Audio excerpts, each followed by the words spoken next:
விடுதலை போடும் வீரர்கள் மதம், மொழி, இனம் போன்ற வேறுபாடுகளை கடந்து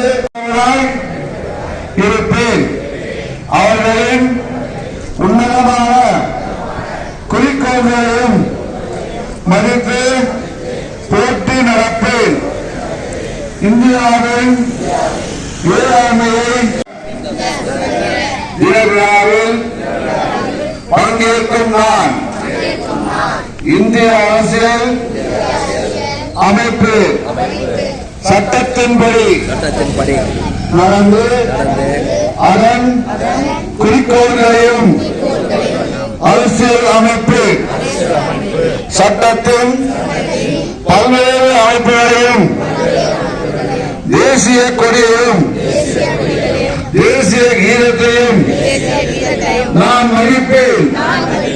நாட்டின் விடுதலைக்காக, நாட்டின் ஒற்றுமைக்காக எந்தெந்த கலாச்சாரத்தையும் வளமான பாரம்பரியத்தையும் போற்றி பாதுகாப்பேன். பொது சொத்தை என்னாலும் பாதுகாப்பேன். வன்முறையை தவிர்ப்பேன். வாத சக்திகளுக்கு சீர்குலைக்க என்றும் அனுமதியேன். நாடு தொடர்ந்து வெற்றிகளை குவிக்கும் வகையில் பாரத தேசத்தின் 79வது ஆண்டு சுதந்திர தின விழாவை சென்னை குரோம்பேட்டை நியூ காலனி குடியிருப்போர் நலசங்கம் சார்பில் 15வது குறுக்கு தெருவில் தேசிய கொடி ஏற்றும் விழா நடைபெற்றது. இதில் சிறப்பு விருந்தினர் குரோம்பேட்டை ஆனந்தா திருமண மண்டபத்தின் உரிமையாளர் ராஜகோபால் திருக்கரங்களால் தேசிய கொடியை ஏற்றி வைத்தார். அதன் பிறகு தேச ஒற்றுமையை காக்க நியூ காலனி பகுதியில் உள்ள அனைத்து தேச ஒற்றுமையாளர்கள் ஒன்று கூடி கைகளை நீட்டி உறுதிமொழி எடுத்தனர். மேலும் சங்கத்தின் மூத்த உறுப்பினர்களுக்கு பொன்னாடை போற்றி கௌரவப்படுத்தினர்.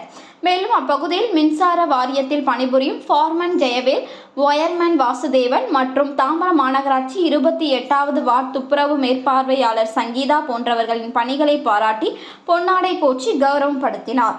மேலும் 80 வயது நிறைவு பெற்ற சங்க உறுப்பினர் கணேசன் அவர்களுக்கு பொன்னாடை போற்றி கௌரவப்படுத்தினர். நிகழ்ச்சியில் கலந்து கொண்ட நலசங்க உறுப்பினர்கள், பொதுமக்கள், குழந்தைகளுக்கு இனிப்புகள் வழங்கப்பட்டன.